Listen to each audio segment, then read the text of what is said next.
Om Namo Bhagavate Vasudevaya.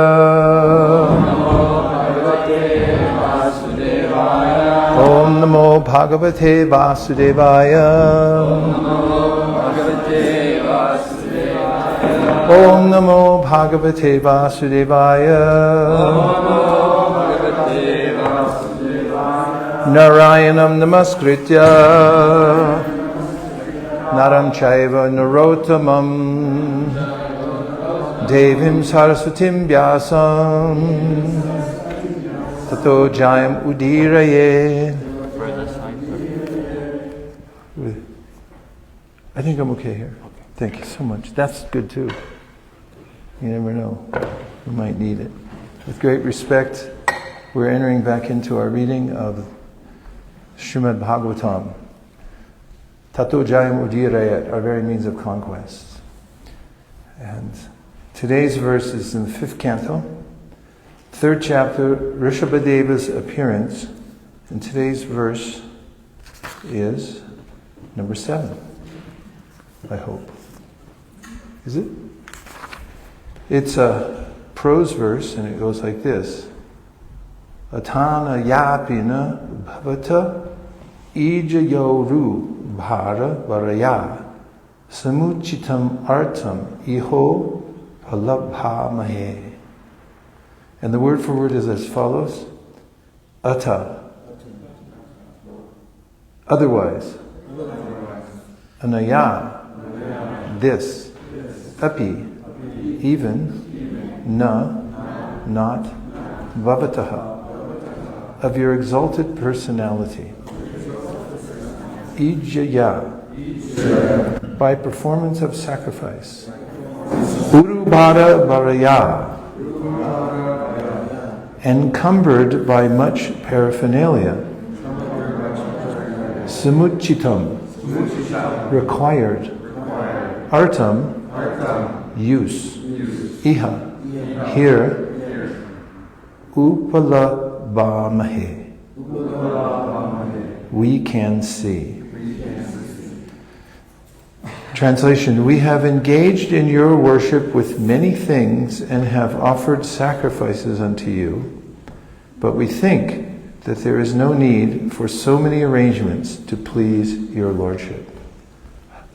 I'll say a little at a time, and please repeat. We have engaged in your worship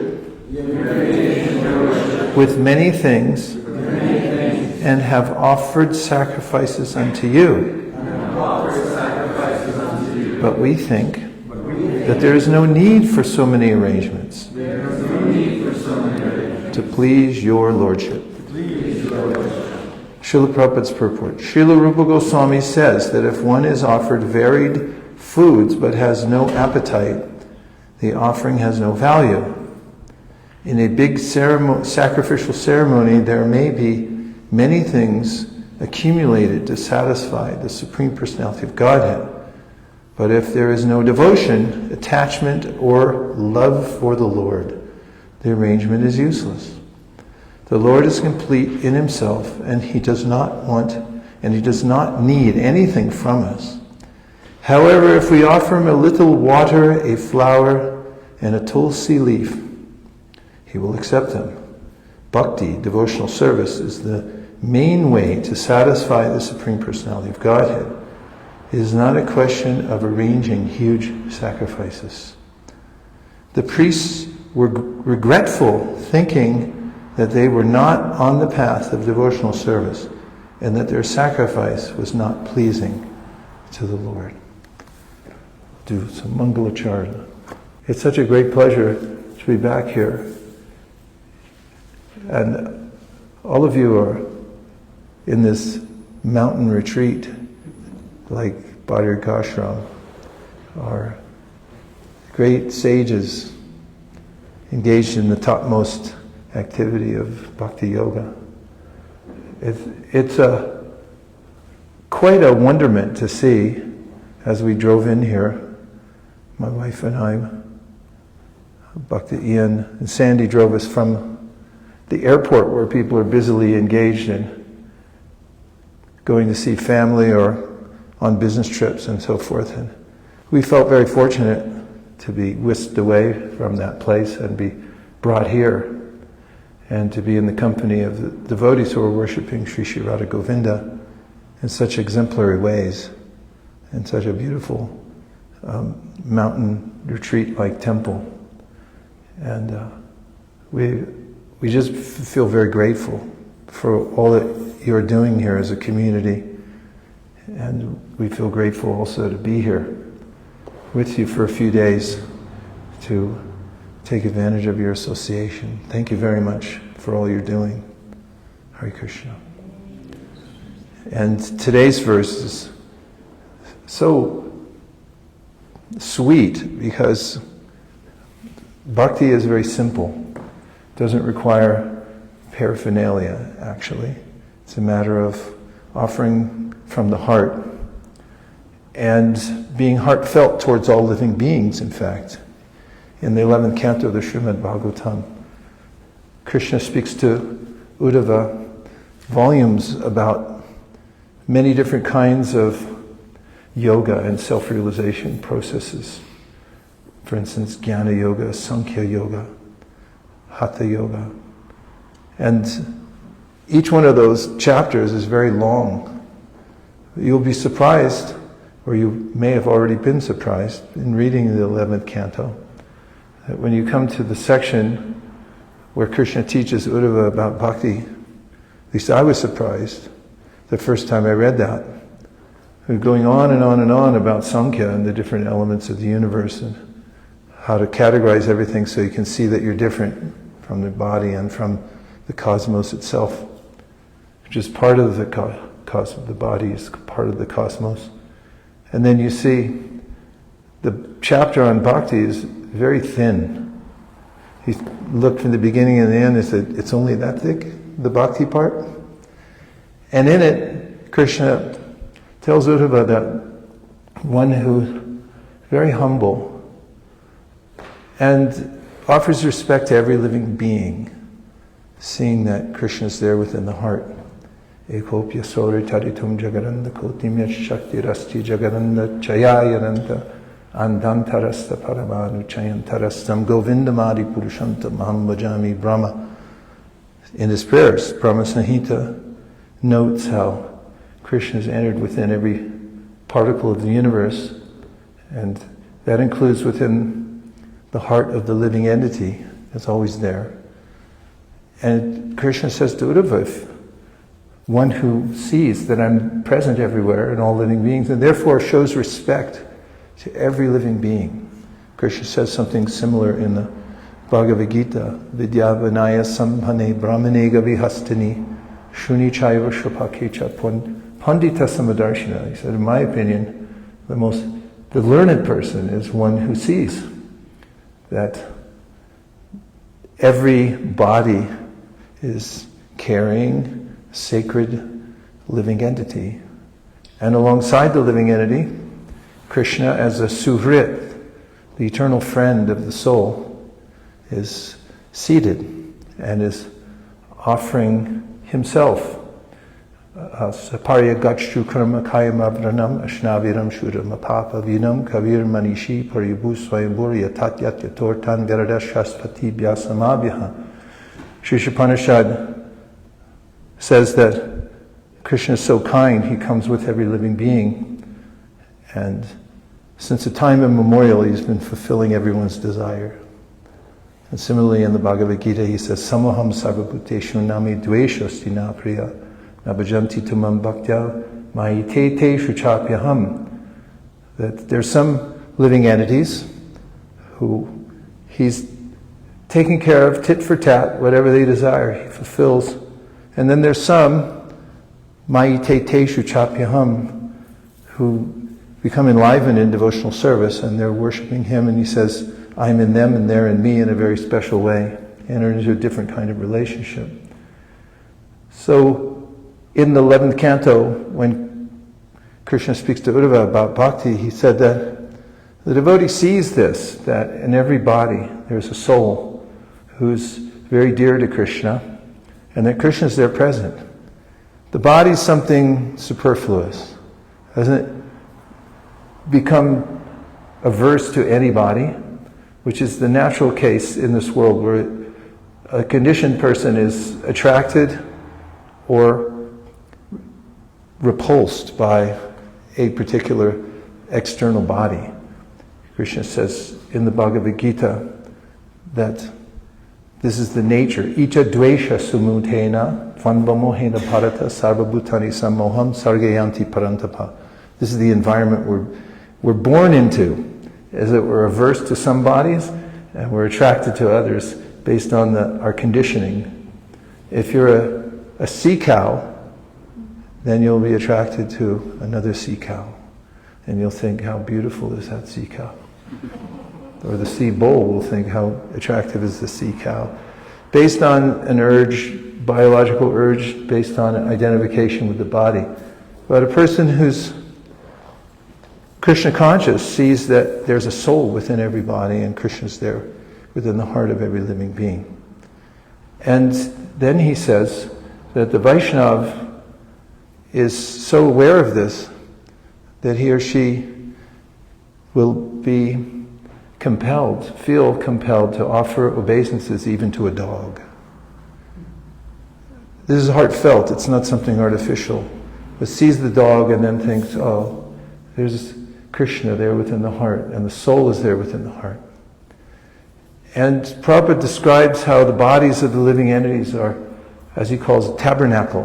Which if you look in the religious histories, there's a way in which in some religions there's a mobile temple. They move along and they keep the essence of the divine within that little contraption.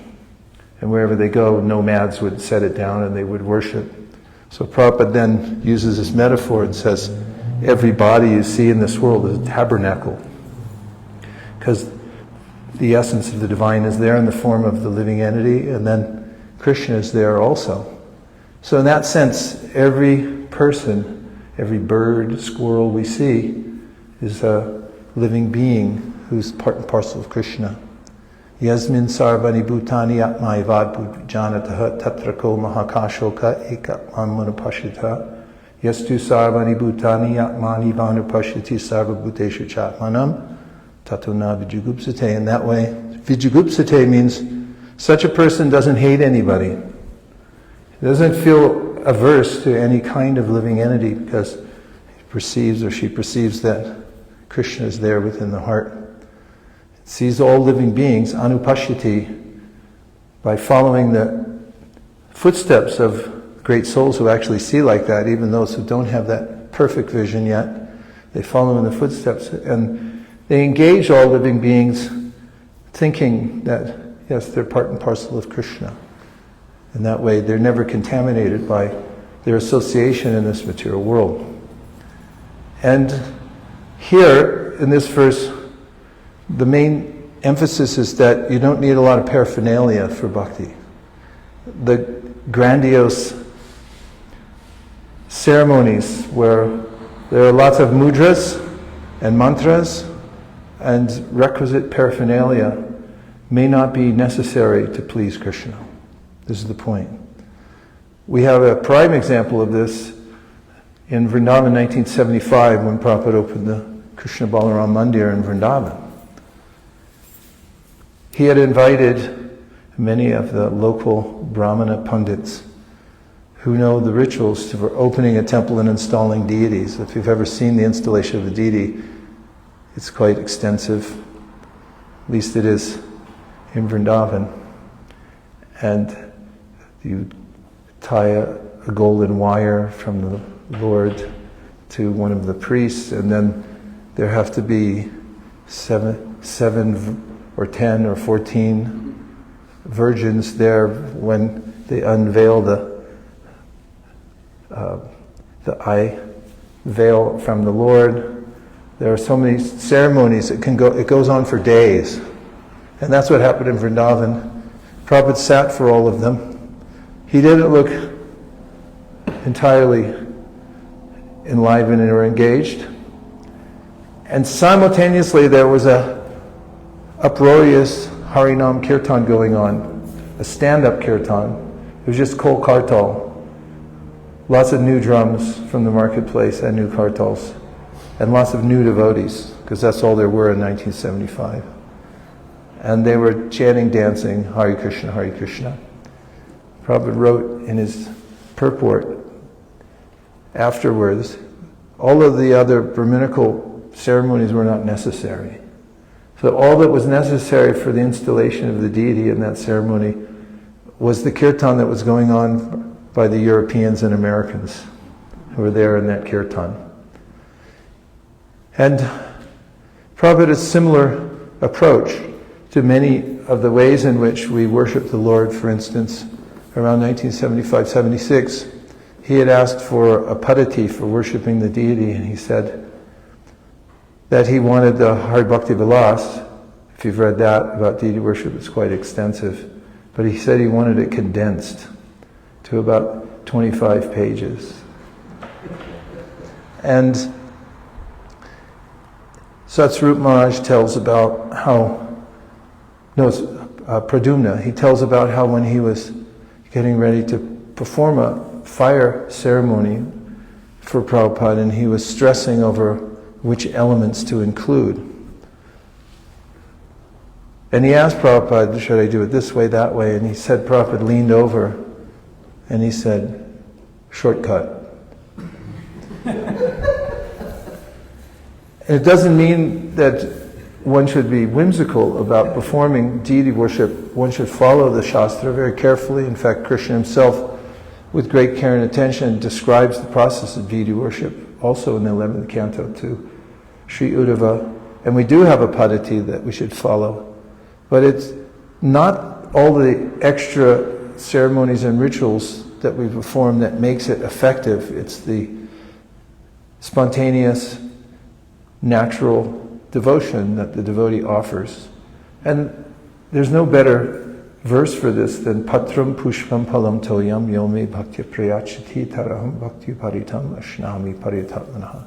Krishna says in the Bhagavad Gita something very profound. It's profound if you think of God. Nobody knows very much who God is, but then we come to the point of understanding from Bhagavad Gita and then Srimad Bhagavatam that there are various aspects of God, and the highest aspect is His personality. And His personality is very engaging. He is very engaging, and He engages us, and wants to engage us, and wants to engage us in loving devotional service. And how can one do that? Well, you can offer Him something simple. Patram, Pushpam, Palam, Toyam. 4 things he mentions. Patram, Pushpam, Palam. A leaf, a flower, fruit, or water. These are things you can get anywhere. And once I was way up in the mountains and I was doing morning worship for the deity, and then I thought, where am I going to get flowers? I didn't bring any with me. I went outside. All I could find was pine needles. And I brought those pine needles because it was the only patram there was available anywhere within miles. And I just thought of that verse and I said, sorry, Krishna, here's all I could find. But there's also toyam. Yes? At least they're fragrant. They're fragrant. The pine needles are fragrant. Yeah. And toyam, you can always find water, hopefully. And of all the leaves, tulsi leaves are the most auspicious to offer to Krishna. Patram pushpam palam toyam. So if you just offer a leaf, flower, fruit, or water to Krishna, then he says, if you do it with devotion. And Prabhupada indicates this mood of devotion in one of the lectures he gives about deity worship. And in fact, it's a very moving section to listen to because Prabhupada's voice cracks in emotion when he says that you should bring Krishna something, and then you say, I'm very rotten and fallen when I've brought you this. And when Prabhupada says, I've brought you this, then his voice cracks. And then anyone who's listening feels emotionally affected that, oh, this is how you offer to Krishna. And so here we find this simple process of offering to the Supreme Personality of Godhead. And some of what's in the purport, I'll just finish with this because we're short on time and I want to take questions and reflections. Indicated here that in a big sacrificial ceremony, there may be many things accumulated to satisfy the Supreme Personality of Godhead. But if there's no devotion, attachment, or love for the Lord, the arrangement is useless. The Lord is complete in himself and he does not need anything from us. We can recall Prahlad Maharaj's situation in Srimad Bhagavatam, 7th canto, 9th chapter. There's a way in which is described how when he was offering prayers to the Lord, which he was induced to do by Brahma and the demigods, who offered their beautiful prayers, and then the Lord was not satisfied. That's Nrsingadev. And so they pushed Prahlad forward and they said, you offer. So Prahlad's a little boy, and it's heart-rending when you see a little child offer prayers to the Lord, 5 years old. And it's described there, Ashtau sit dharameka gra manasa susamahita prema gadgaraya vacha tanyasta hridya ikshana. That Prahlad, although he was 5 years old, he had prema. Prema gadgaraya vacha. Vacha means his words were prema gadgaraya. So this is onomatopoeic. Onomatopoeic means it's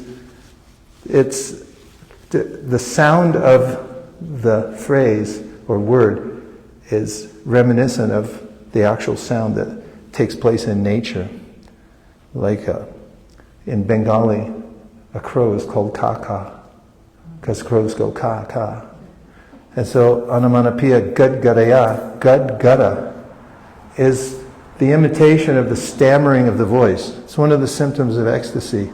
Prema gadgaraya vacha, his words, he could not enunciate them properly because he was overcome with this sense of, here's my Lord, he came for me, and I'm offering now prayers. And Ashtau siddharameka gra, he had one-minded attention on the Lord. He was only thinking of the Lord in prema. He didn't want anything in return. This was his offering. Tanyasta hridyekshana, with his hridi and his eyes, his heart and his eyes were fully fixed on the Lord, and his heart was fully invested in offering these prayers.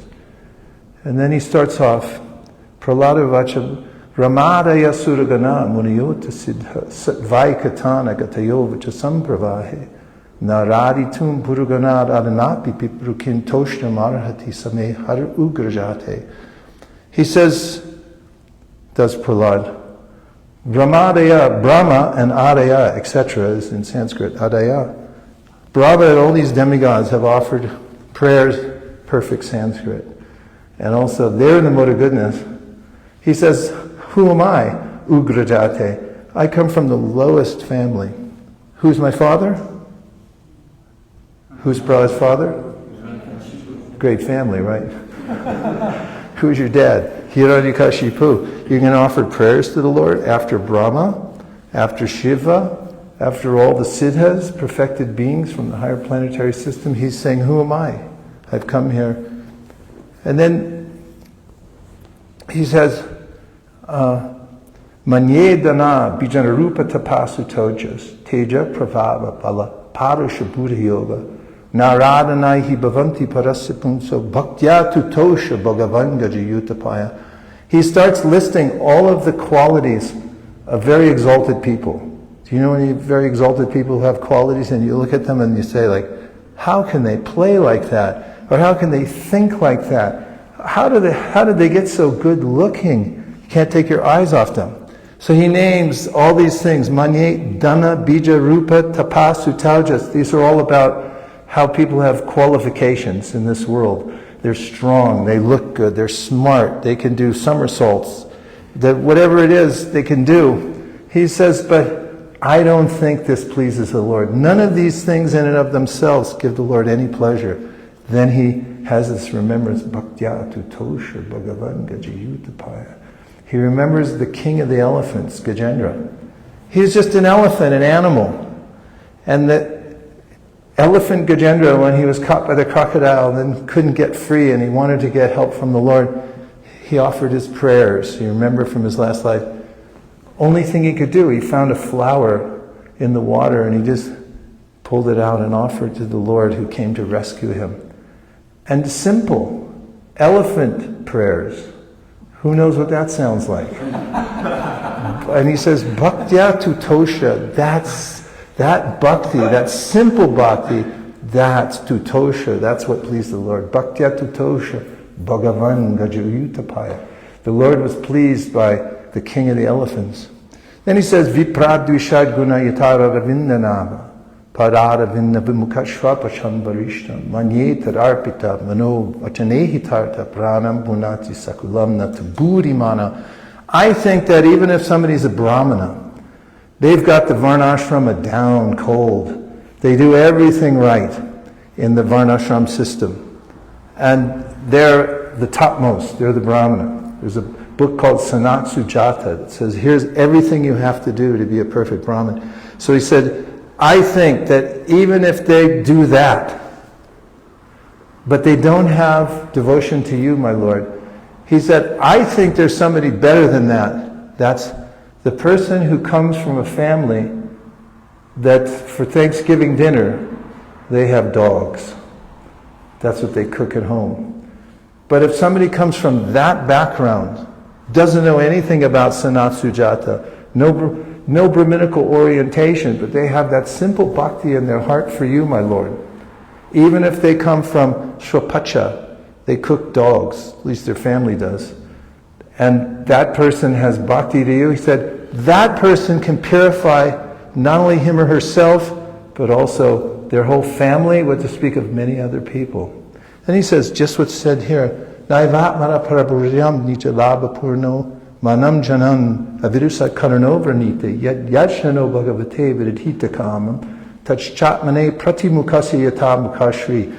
He says just what the purport says, and that is that the Lord doesn't need our service. He's purnam. He's complete in himself, so he's not wanting anything, but he wants the love of his devotee. So then Prahlad says that notice that if you decorate your face when you're looking in the mirror, that your reflection is also decorated. It gives this as a metaphor that we are like reflections of the Lord. We're his parts and parcels, expansions. So if we offer something nice to the Lord, then we become decorated. If we try to decorate ourselves, then it's ludicrous. It looks weird. We're not actually beautiful. But if we're able to glorify, offer to the Lord with heartfelt sentiment as being described here, then naturally we become glorified, we become beautiful. So now we'll take a few reflections and questions.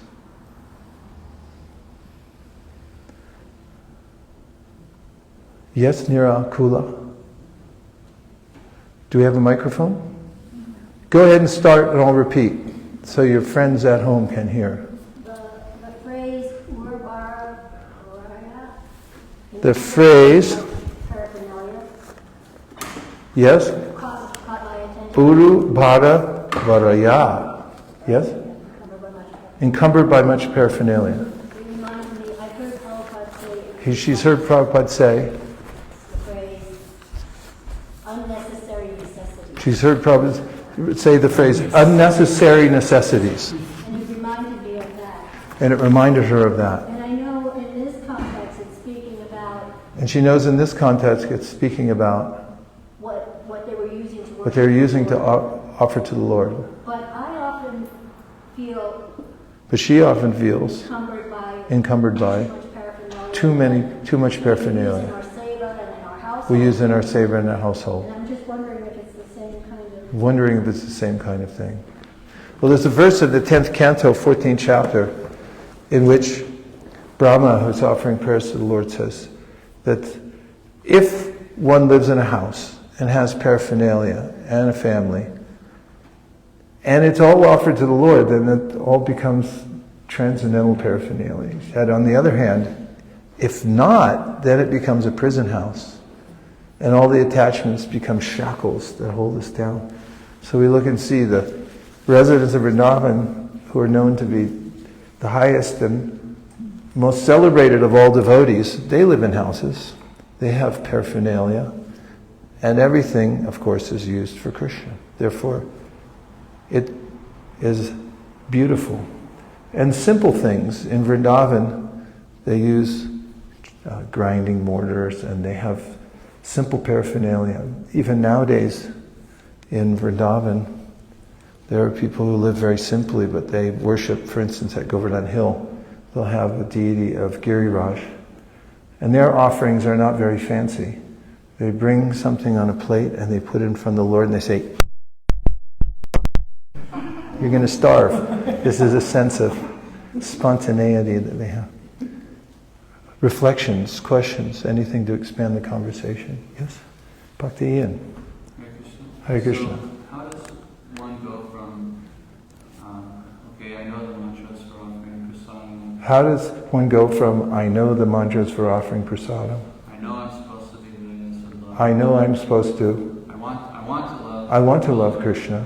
How does one go from mechanically How does one go from mechanically to actually feeling the love? to actually feeling the I know love? that's a good question. Well, it's something that Prabhupada talks about in the Nectar of Devotion. And it's natural that we love Krishna. It's there dormant within our heart. We have an eternal relationship with Him. Sanitya nitya sambandha prakritischa paraivasa. Brahma Samhita says, we have an eternal kinship with the Lord in a very, very loving way, but that love is dormant within the heart. So then Prabhupada says, in the beginning, we start by following the direction of the Shastra and the spiritual master. Same thing. Spiritual master represents the Shastra and says, do like this, and shows by example, and then the Shastra says, so this type of devotional service is known as Vaidhi. We're following the regulation. And we have faith in the Shastra.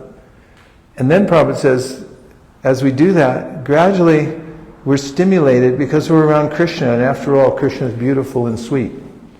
When you're interacting with Krishna, for instance, who else has such nice jewelry? Who has such nice scents that we offer to Krishna? Or the flowers, and all the paraphernalia that have, and all of those become stimuli to awaken that natural love that we have within our heart. So then Prabhupada says, one may, by a sense of discipline, come to Mangalartik, then go in and offer some items to the Lord according to the scripture.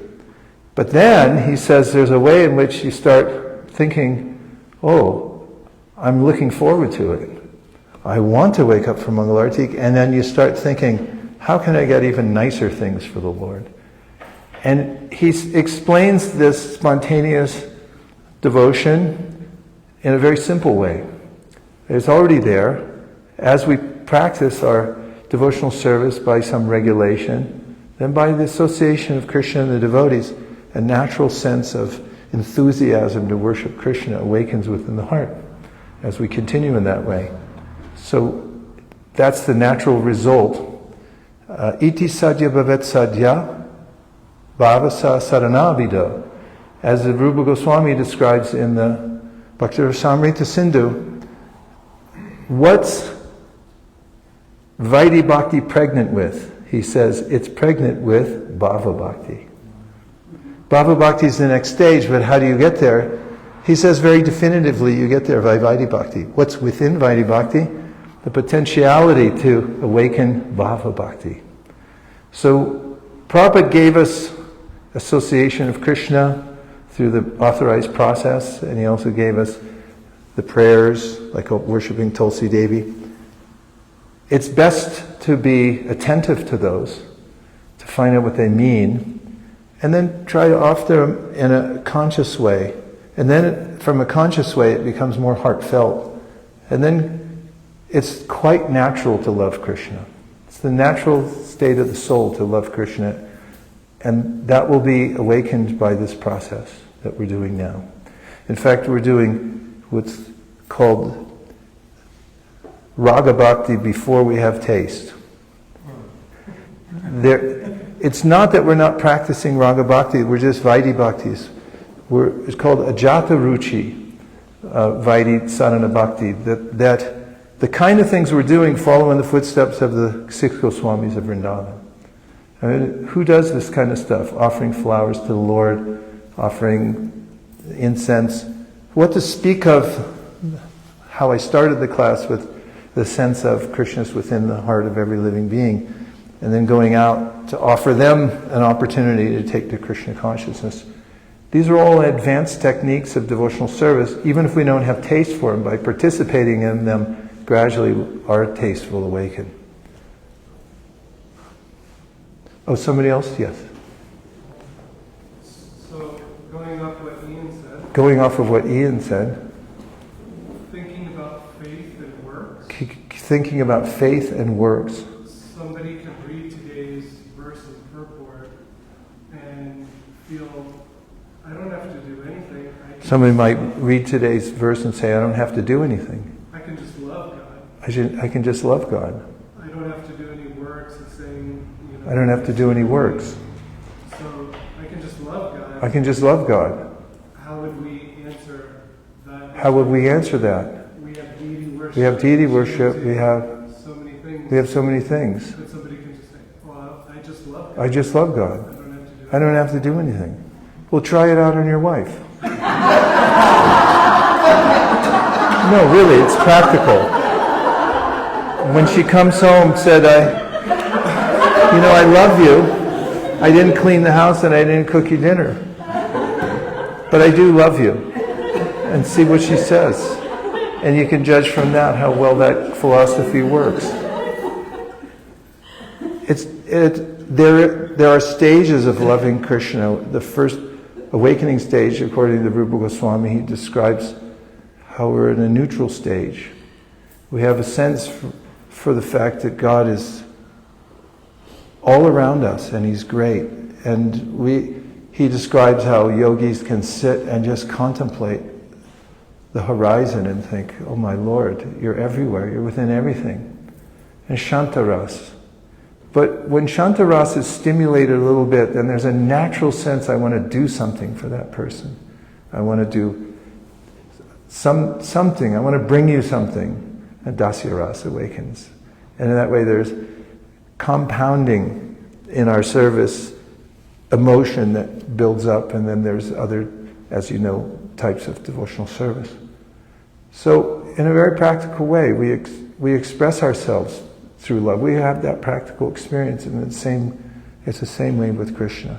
In a technical way, Rupa Goswami goes into detail on this. He actually answers this question at the very beginning of Bhakti Rasamrita Sindhu in the verse Anukulyena Krishnanush Shilanam Bhakti Ruttama. He says this verb, shil, S long I-L, shil, means a cultivation. And then he says cultivation in which ways? There are activities on two levels. One of them is the level of using our senses. And he also quotes right next to it the verse in which he says, when you use your senses in the service of Krishna, sarvapari vinirmuktam, etc., then the senses become purified, and using one's purified senses in the service of Krishna, this is bhakti, he says. And then shil also means there's an internal cultivation too. This doesn't appear to be active, but actually our mental activities are some kind of activity as well. There are ways in which we meditate on doing service for Krishna, we plan on doing service for Krishna, or we have some emotional way in which we're thinking of Krishna. These are also cultivations. But he points out that we should follow in the footsteps of the 6 Goswamis, especially Rupa and Sanatan, and we should follow in their footsteps not in the way, says Vishwanath Chakravarti Thakur, that they are in the spiritual world as eternally liberated souls. They are eternally liberated souls, but they have their spiritual bodies there. We should follow their example, iha, as they're here on the earthly planet. And what did they do? They excavated. You can imagine what it takes to excavate holy places. They daily, as we hear from Nana Shastra Vicharanaka Nibbano, they cultivated Shastric learning. They did what's the other verse I'm thinking of? Sankhya purvaka namagana natibi kalava sani krito. They counted everything they did, in fact. Externally, they were performing this Vaidhi Bhakti. Why do we know that? Sankhya purvaka namagana natibi. They counted everything they did. How many times they bowed down, how many times they chanted Hare Krishna, and so forth. So the example we get from the Shastra of those who are the heads of our Sampradaya, Rupa Goswami, Sanatana Goswami, is they showed by their example in this world how to do activity. And as I said, it's very practical. There was one last question. Yes? It's all relevant to this book, and thank you for a very wonderful class and for being here. Thank you. I was just wondering, so can you have bhakti? Can you have bhakti If you don't have gratitude? if you don't have gratitude? You don't have humility. Or you don't have humility? Then you keep working on it, and those things come to fruition? Or And those things come to fruition? how How does that work? Well, Rupa Goswami describes how there are 26 qualities of a pure devotee. And many of those things include the kind of qualities that you would expect in a pure devotee. But he said, and one of those qualities is to have unalloyed devotion for the Lord within the heart. Now he says, if you're minus the other 25, but you have that one, you're still in the game. Because from that, Yasyasti bhaktiya bhagavatiya kinchana sarvargunas tatra samasate sura harava bhaktasa kuto mahadguna manorete nasiti davato vihi. Srimad Bhagavatam, famous verse quoted over and over again. If you have some bhakti, then naturally the other good qualities will emerge in due course of time. But if you have all the other qualities and you don't have that, then it's the same as what I was saying from Prahlad Maharaj. Viprad dvishad guna yatad aravindanava pararavindu vimukachva pachambarishtam. You may have everything else together, but if you don't have that, then you don't have anything. And another evidence comes from the Bhagavad Gita itself. Apichet sudaracharo bhajate mamananya bhak sadureva samantabhya samyag vyavasito hisa. Krishna says about his devotees that even if they're very worldly, sudaracharo means they're really messed up somehow. But still they have this intention to serve Krishna. That's possible. There is an interim period when we are still attached to the material world. We can't do what we want to do. If somebody can bring you Bhagavad Gita in 3rd chapter, 31st verse, and in the Bhagavatam, famous verse says, Jatashara makatasu nirvina sarvakarmasu veda dukatmakam kamam pratyage pyanishvara tatobhajetamam trita shradhalurjanishchaya jushamanam chatam kamams duko darkams gadayan. Krishna is saying that in the beginning, you may be in a period where you have a sense of faith in the process. And you also know that all forms of interaction with the material world for sense gratification lead to misery. But he says, parityage pyanishvara, because somehow you haven't developed the power to disengage yourself from the material world. You still can't do what you want to do. And then he says that still you should go on with the process. He said you can throw in a little bit of garayan, which means regret that you can't do it, but not too much, just like hing. You put in more than you can see, you've ruined the preparation. And similarly, we should have garayan, but we should go on, he says, with the process. And Prabhupada says this in 3rd chapter, I'll end with this. 31st verse, which is, the verse is, Ye me matam midam nityam anutishtanti manava shadavanto nasuyanto muchante te pikarmabi. Those persons who execute their duties according to my injunctions and who follow this teaching faithfully without envy become free from the bondage of fruitive actions. Prabhupada's purport, very short. The injunction of the Supreme Personality of Godhead, Krishna, is the essence of all Vedic wisdom and therefore is eternally true without exception. One should have firm faith in this injunction without envying the Lord. There are many philosophers who write comments on the Bhagavad Gita but have no faith in Krishna. They will never be liberated from the bondage of fruit of action. But an ordinary man with firm faith in the eternal injunctions of the Lord, even though unable to execute such orders, becomes liberated from the bondage of the law of karma. In the beginning of Krishna consciousness, one may not fully discharge the injunctions of the Lord. But because one is not resentful of this principle and works sincerely without consideration of defeat and hopelessness, he will surely be promoted to the stage of pure Krishna consciousness. We rest our case. Thank you very much, everybody. Mother Nidra, announcement. You were talking about offering. We were talking about offering with devotion. And Jagannath's sick now.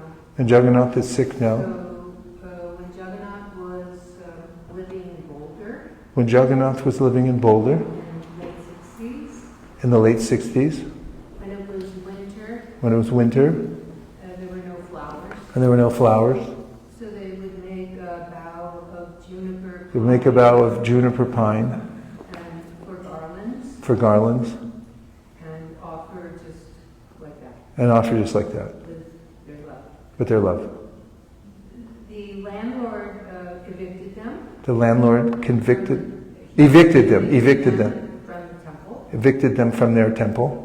So Jagannath went to mountain retreat. So Jagannath went to a mountain retreat. Lots of pine cones. Lots of pine cones. Juniper. Mountain flowers. Mountain flowers. And Jagannath and the girls were up in the mountains. Jagannath and the girls were up in the mountains. And Jagannath wanted the boys to get in the van. And Jagannath wanted the boys to get in the van. Go south. Go south. And offer his love to everybody. And offer his love to everybody. With all the books that they had. With all the books they had in the basement. So he reciprocated with their offerings. He reciprocated with the offerings By sending them out. on Sankirtan. And Jagannath in retreat in the mountains. And Jagannath went in retreat into the mountains. Haribol. Now we have corroboration. Thank you. Dear Srila Prabhupada, dear Sri Chaitanya Mahaprabhu, Shri Shri Panchatattva, Shri Shri Gauranitai, Shri Shri Radha Govinda, Shri Shri Jagannath Baladev Subhadra, if you so desire, please let us, with faith and conviction and determination and enthusiasm, work in your service, and may we offer with our hearts and souls whatever we can to please you in your service based on what has been taught to us by His Divine Grace A.C. Bhaktivedanta Swami Prabhupada. Thank you for considering our request. Om Tat Sat. Everyone agrees with this prayer in whole or in part. Please unmute and say Hare Krishna. Haribo, Vanchakalpadabhishcha, Kripasindabhe, Vichapatitanam, Pavanibhyo, Vaishnavebhyo, Namo Namaha, Nantakoti, Vaishnaviniki